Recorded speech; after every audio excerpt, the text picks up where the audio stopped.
একটু খেয়াল করে শুনেন। আসসালামু আলাইকুম স্যার। আপনার নাম কি? জি কাজী ফাহমিদা বললাম। আচ্ছা, আপনার কি মনে হয় যে পোস্টের জন্য আপনি অ্যাপ্লাই করেছেন সেটাই আপনি পারফেক্ট? জি স্যার, আমি 100% কনফিডেন্স। ডিম আগে না মুরগি আগে? স্যার আমার মতে মোরগ আগে। কেন আপনার কাছে মনে হলো যে মোরগ আগে? সৃষ্টিকর্তা প্রথমে আদমকে সৃষ্টি করেছিলেন, হুম। পরে হাওয়া, আর তারপর তাদের ঔরস।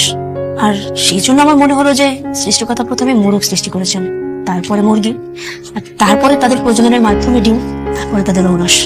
বিলিয়ন। আচ্ছা, এই পেনটা নিন। আপনার পিছনে ওই যে বোর্ডটি আছে, আপনি সেখানে যান।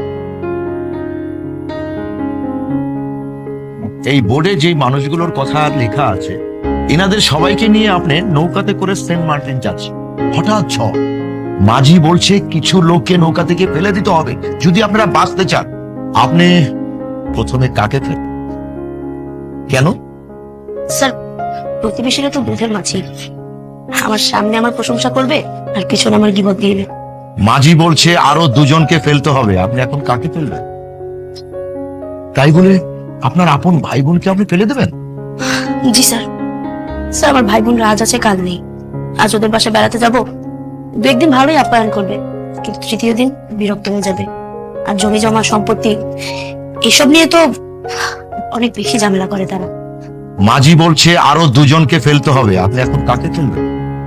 না না স্যার, এদের তিনজনের মধ্যে আমি কাউকে ফেলতে পারবো না। এরা তো একদমই আমার আপনজন, আমি এদেরকে ফেলতে পারবো না।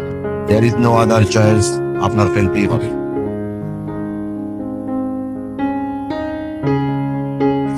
আপনি আপনার মা বাপকে ফেলে দিলেন? জি স্যার, আমি আমার নিজের বাবা মাকে ফেলে দিব। কেননা স্যার আমি তো মেয়ে, বাবা মার কাছে মেয়েরা দুদিনের অতিথি মাত্র। বিয়ের পরে মেয়েরা এমনিতেই বাবা মায়ের কাছে পর হয়ে যায়। মাঝি বলছে, সে চিৎকার করে বলছে আরেকজনকে ফেলতে হবে আপনার। স্যার আপনি কি বলছেন? স্যার একজন তো আমার পেটের সন্তান, আরেকজন আমার স্বামী। স্যার আমি এদের উভয়ের একজনকেও ফেলতে পারবো না। প্লিজ বলুন। স্যার আপনি প্রশ্ন চেঞ্জ করুন। স্যার আমি এই পরীক্ষা আর দিব না স্যার।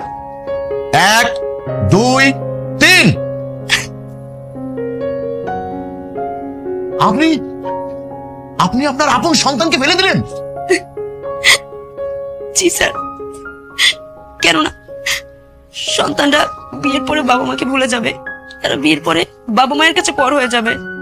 কিন্তু স্বামী, স্যার একটা মেয়ের কাছে তার স্বামী হচ্ছে সবচেয়ে বড় অহংকার। স্বামী মৃত্যুর আগ পর্যন্ত থাকবে। স্যার আপনি যদি আমাকে জিজ্ঞেস করতেন না যে নারী তোমার আসল বাড়ি কোথায়, আমি নিঃসন্দেহে বলতাম যে আমার স্বামীর বাম পাজরে। ভিডিওটা ভালো লাগলে যাওয়ার আগে একটা লাইক করে দিবেন।